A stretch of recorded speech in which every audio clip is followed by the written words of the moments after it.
all of us deserve damnation. He would have never sent Jesus.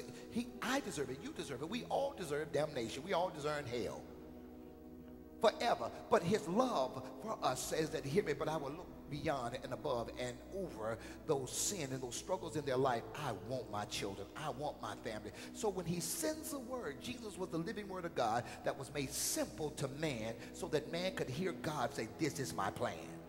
Do everybody understand that? Jesus was the living plan of God in living color. So it was so simple that even the great minds and the Pharisees, Sadducees, the scribes, and the Epicurean Stoics, and the Herodians, and all the religious leaders of its day, they had such a great handle on the word of God, and they had the Logos. They had what we talked about this morning, is that when those guys would get up, they would quote scriptures. They would quote whole books of the Bible. They would quote whole Isaiah in its entirety. They would quote Genesis in its entirety. And watch this, with no revelation. So the people would leave saying, oh boy, that was good. Boy, they know that thing. But there was no revelation. When they spoke on the corners and they gave the scriptures, there was no revelation. Jesus came and Jesus said, listen, this is God. What was God? What he did, how he lived, how he treated people, how he handled people, how he reached out to people. He was an extension of God. When we talk about the armor of God, literally, you got to go back. Paul's mindset was Rome, a Roman soldier. He's now painting a picture to the Romans that understood every piece of armament on the Roman soldier meant something. And so as he began to describe each part, the Roman citizens understood what he was talking about. So when he said to put on the whole armor of God, and when he was talking to Ephesus, he was actually talking to the minds of those that were romantically influenced by the Roman government. And they understood that when he says put this on, he was actually saying that, hear me, a Roman soldier would never go to battle without being equipped. A child of God doesn't get up and go out and carry out his daily activities without being equipped, without making sure that you have sought the face of the Lord, acknowledged him, and given him his due reverence and respect. Psalms 91 is an armor. As Joyce said, Elder Joyce said earlier, it is a defensive mechanism. There's only one piece of this whole armor that has anything to do with offense. That was the sword of the Spirit, the word of God. You see, the real armor is defensive. So that means that we've got to put ourselves in a place in him that, hear me, that we are defended against whatever comes against us today. That I'm surrendered and I'm yielded to allow the word to have first place, free course, and what?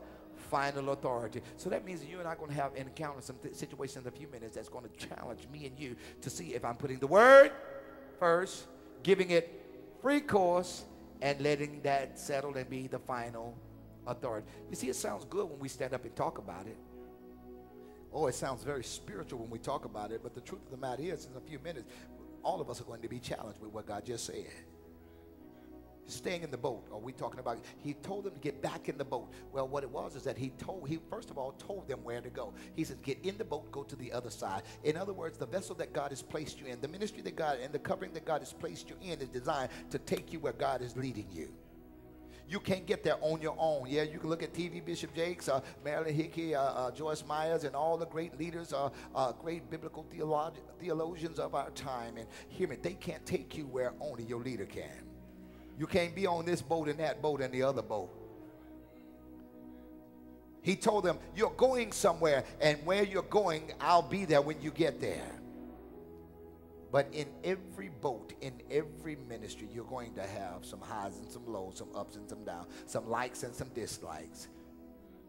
You're going to have some things that's going to get rocky, and some things that's going to become unstable, and some things that's going to get shaky on the boat. But he still said, don't jump off the boat. We saw that in Acts 27 when he told 28, when Paul told everyone on the ship he was bound to the bottom of the boat and he was a slave, and yet they had to listen at the slave.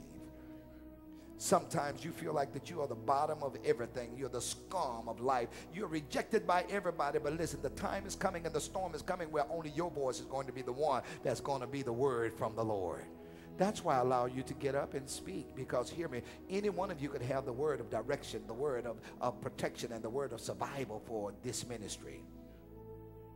But you have to be willing to allow God to use you and not complain and not fret and not murmur about the things that you're encountering and going through. You're going to experience things, even with the disciples, when he told them to go to the other side. You're going to see things that appear to be one way that really isn't that way. But if you stay in the boat, you don't have to worry about what it is or what it's not, because he told them, if you stay in the boat, you'll get to the other side. How do you know? Because the first thing he told them, get back in the boat. In other words, when you see yourself straying, get back under covering, get back under authority. And hear me, God will lead you where he said that he would take you. And when you get there, you're not going to even realize that you're there. In one translation actually says, and immediately they were on the other side.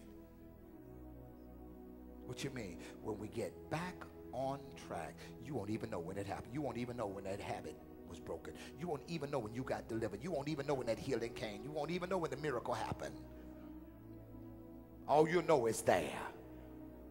What you need, God got it, but you can't get it everywhere. You can only get it where he told you to be. Does everybody understand that? I'm doing that because I want you to understand that what God is saying through these men and women of God, hear me, God is speaking some profound things to us, and I don't want us to get religious with it and get so complacent with it that, hear me, God speak to us and we just take it lightly. And we go out of here, then you want pastor to pray for you, pour oil on you, lay hands on you, but he just not gave you the answers. I don't care what kind of demon coming against you. He said, if you put on your armor, what demon can break through the armor? A Roman soldier understood that, hear me, they had special metal. They made their armor out of special metal. That's why it took real men to carry the Roman armament. Roman's armament weighed over 150 pounds just by itself.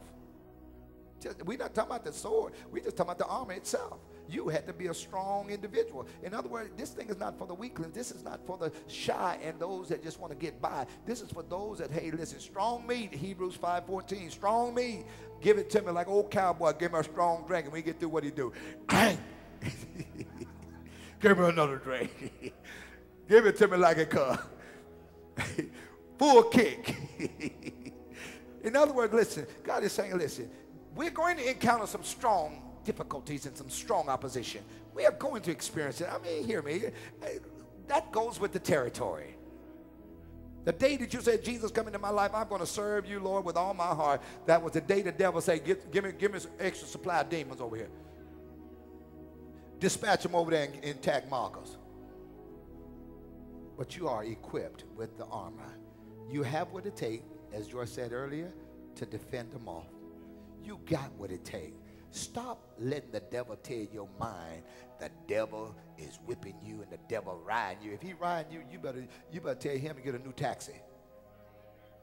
Tell him you ain't yellow cab.